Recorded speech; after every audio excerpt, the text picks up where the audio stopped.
영어 강사의 한국사 역사 이야기입니다. 오늘은 지난 시간에 이어서 최근에 다시 소환된 김일성에 관한 이야기를 계속해 보도록 하겠습니다. 1945년 8월 15일 우리 민족은 일제로부터 해방이 되었고요. 해방될 당시에 김일성에 관한 여러 가지 문헌들과 그 이후에 북한에서 김일성이 집권해 나가는 과정을 간략하게 다루어 보도록 하겠습니다. 일단 김일성이라는 이름은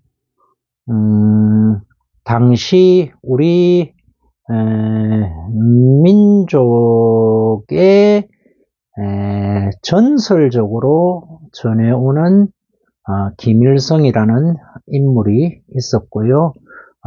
첫 번째 시간, 두 번째 시간에서 제가 반복적으로 이야기를 했듯이 역사적인 사료와 우리 민족의 내리 속에 각인됐던 신화적인 인물 김일성 장군과는 팩트가 상당히 괴리가 있다 하는 그런 사실을 제가 지적을 했는데요. 이것은 김일성에게만 한정된 이야기가 아니고 하늘을 나는 홍범도 장군 같은 경우도 마찬가지고 일제 치하가 되면서 많은 사람들이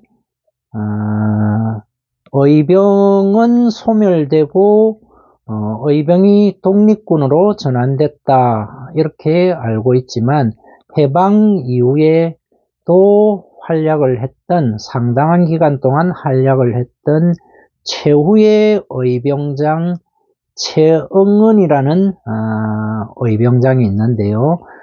최응은에 관련되는 구전된 많은 이야기도 그러하고요. 그리고 경북 영덕의 근거지를 둔 의병장 신돌석에 관련되는 여러 가지 구전되는 이야기도 그러하고요. 하나같이 대체적으로 보면은 소설 홍길동전에 나오는 홍길동과 같이 동해 번쩍 서해 번쩍 신출귀몰 이런 형용사가 항상 나붙었더랬습니다. 그래서 김일성 신화는 김일성에만 한정된 신화가 아니었고 당시에 많은 의병장이라든지 많은 독립군 지휘관들에게 그런 신화들이 있었다. 그리고 그분들의 공적은 공은 공대로 우리가 기리고 평가해야 되겠지만 그러나 과장된 신화적인 요소들이 당시에는 많이 있었다 하는 것을 우리가 역사적인 자료를 조금만 참고해 보더라도 충분히 알 수 있는 이야기들입니다. 그래서 해방 이후로 연결을 지어서 계속 이야기를 해 나가자면은 당시에 많은 민중들의 입에서 입으로 그리고 그 당시에 기록된 보통 사람들의 이야기들을 보면은 강복군 10만 명설이라든지 독립군 30만 명설이라든지 그리고 김일성, 김원봉, 그 다음에 지청천 장군 희화의 독립군이 무려 30만 명에 이르렀다라는 이야기라든지 이런 것들이 이후에 드러난 역사적인 자료를 보면은 상당히 현실과는 거리가 멀었다 하는 것을 알 수가 있겠고요. 그래서 우리가 신화적인 요소를 제거를 하고 팩트를 중심으로 해서 북의 김일성을 다시 한번 살펴보면요. 일단 김일성에 관한 이야기는 백범김구 선생이 쓴 백범일지에 길지는 않지만 김일성에 관한 언급이 나오고요. 그리고 또 한 가지 1945년 8월 15일 우리 민족이 일제치하로부터 해방되면서 국내에 있었던 대표적인 우익인사 안재홍과 좌익인사 여운형이 건준이를 조직을 하고요. 그리고 45년 9월 초에 건준이 활동이 좌익 위주로 작용화를 띠에 따라서 안재홍을 비롯한 우익인사들이 이탈을 하면서 여운형이 인공을 선포를 하게 되는데요. 인공을 선포하면서 인공의 주석으로 이승만이 추대가 되고 부주석에 여운형이 추대가 되고요. 그리고 인민위원, 중앙인민위원이 있고 지방인민위원이 있는데 중앙인민위원이 한 70여 명 내정이 되었는데 중앙인민위원 70명 속에 김일성의 이름이 있었습니다. 그래서 어느 순간 김성주가 김일성으로 날조되었다는 것은 와전된 것 같고요.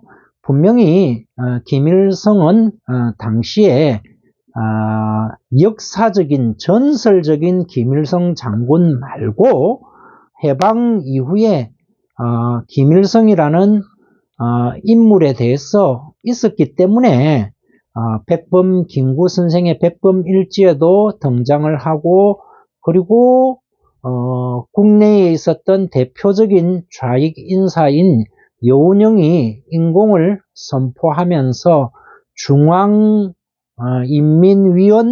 70명 명단 속에 김일성이 있고요.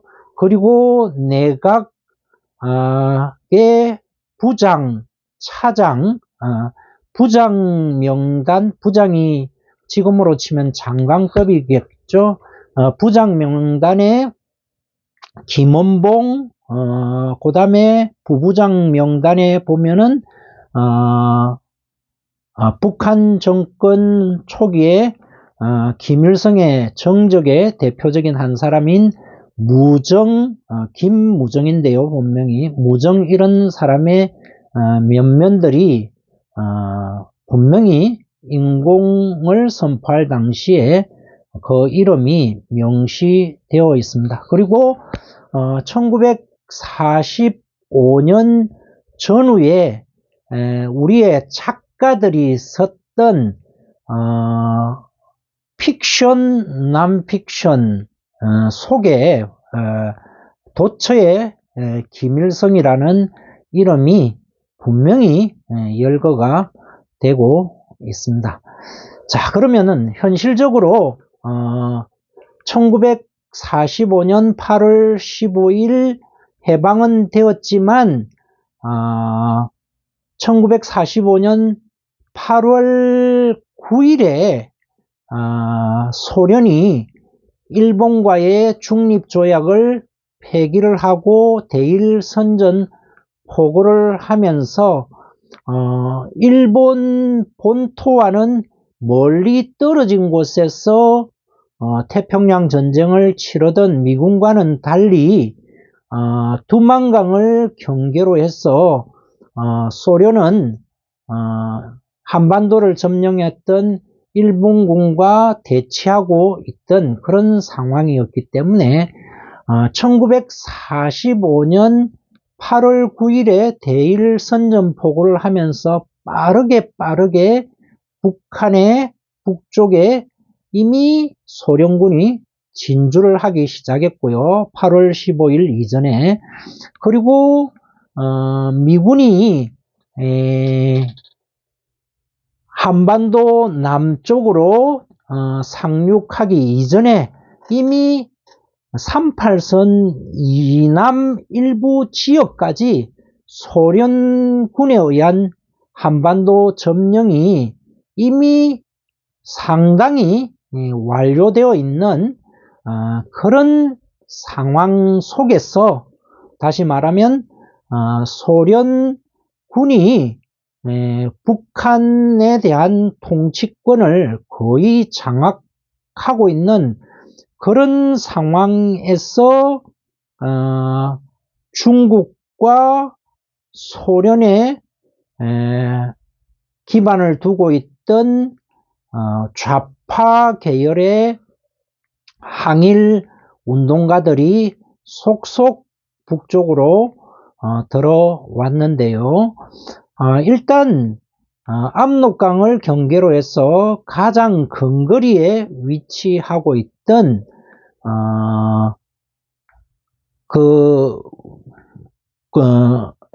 좌익 계통의 군사 집단이 조선어용대를 계승한 조선어용군인데요. 조선어용대는 김원봉이 중국의 장개석 국민당 정권의 지원을 받아서 구성된 그런 부대였는데 1940년대 초반에 조선어용대의 한 3분의 2 병력이 무단으로 적군 점령 지역으로 이탈을 하게 되고요. 그리고 나머지 3분의 1이 남은 3분의 1이 이제 광복군과 합쳐져서 광복군의 제1지대를 형성하게 되고 김원봉은 광복군 부사령관 겸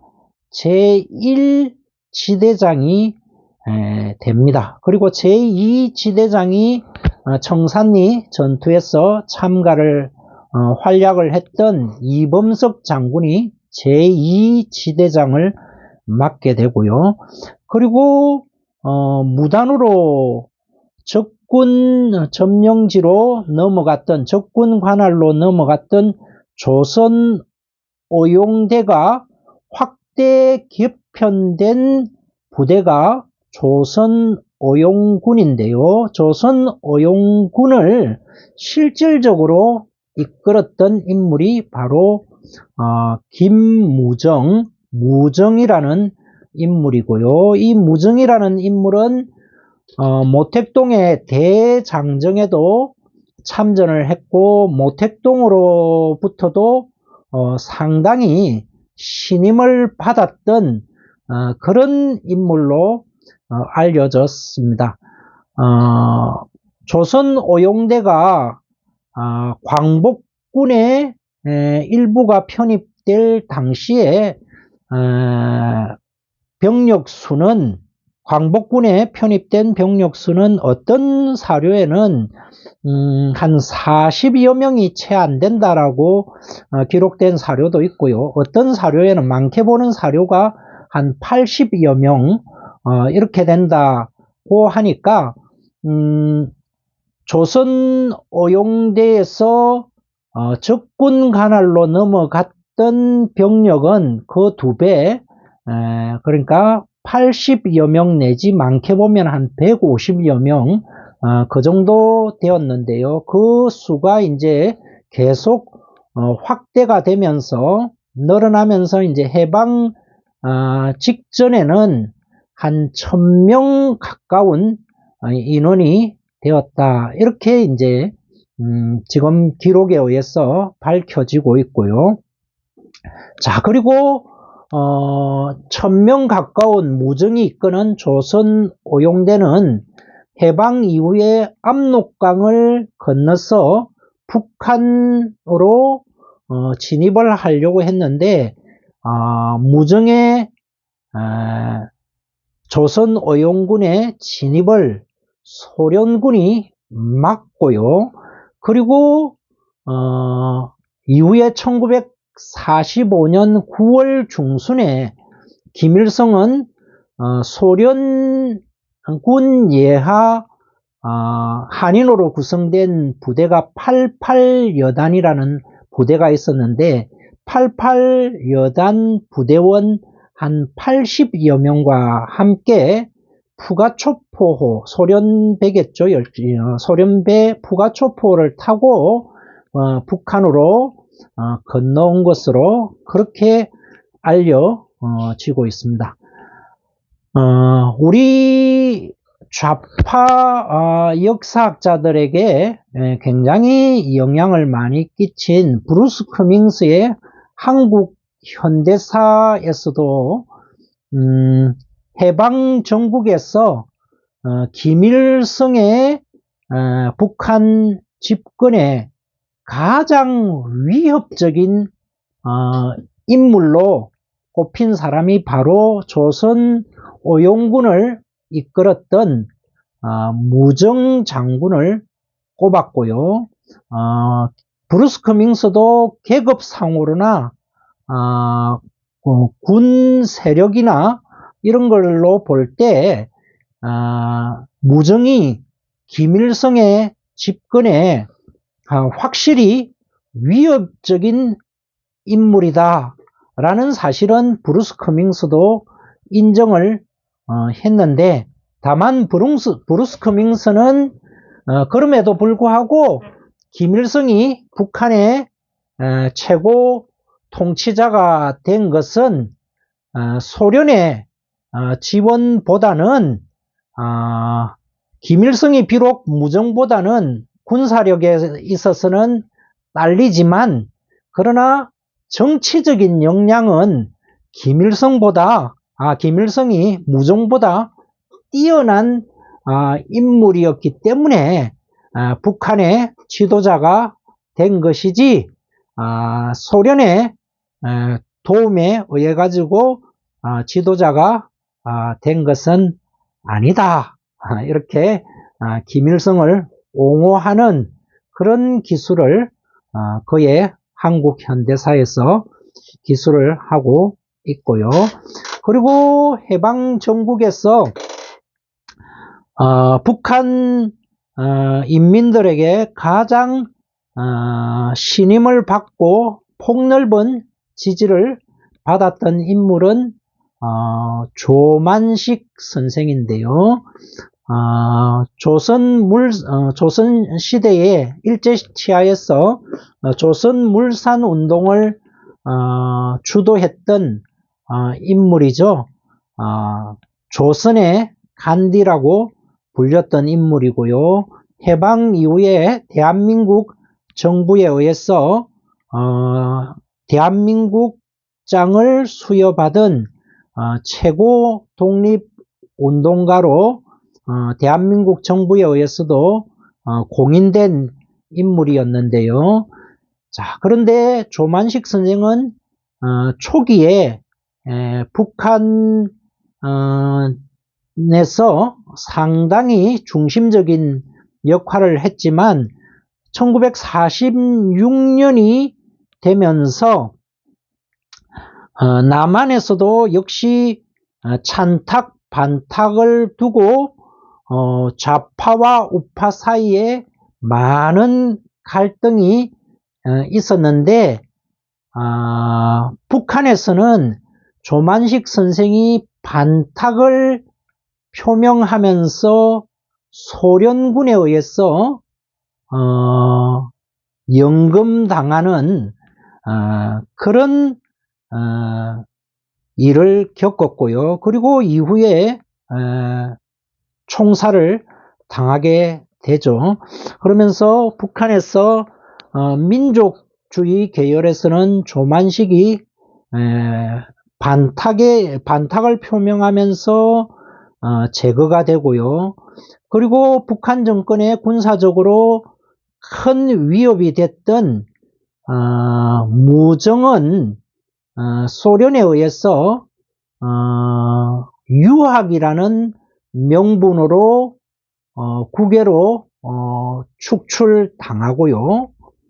그리고 북한에서 공산주의자 중에서 가장 폭넓은 북한 인민의 지지를 받은 사람은 현준혁이라는 인물이 있는데요. 우리 남쪽에는 상대적으로 덜 알려진 인물이긴 한데 당시에 김일성 이상으로 공산주의자 중에서는 폭넓은 인민들의 지지를 받았던 인물인데 이 현준혁은 암살에 의해서 북한에서 제거가 됩니다. 그 과정을 통해서 46년이 되면은 북한에서 지주들의 땅을 무상몰수를 하고 무상몰수를 해서 그 땅을 인민들에게 나누어 준다는 소위 말하는 농지개혁이 이루어지는데요. 그 농지개혁을 통해서 김일성이 북한 인민들의 폭넓은 지지를 획득하게 되고 그리고 그렇게 함으로써 북한 내에서 폭넓은 지지를 얻은 김일성이 자연스레 북한에서 실권자, 최고의 지도자가 될 수 있었다 하는 것이 북한 측의 주장인데요. 남의 땅 뺏어서 인민들에게 나누어 주는 소위 말하는 남의 것으로 선심서는 원조 김일성이 그렇게 칭송받을 만한 인물인지는 저는 거기에 굉장히 회의적입니다.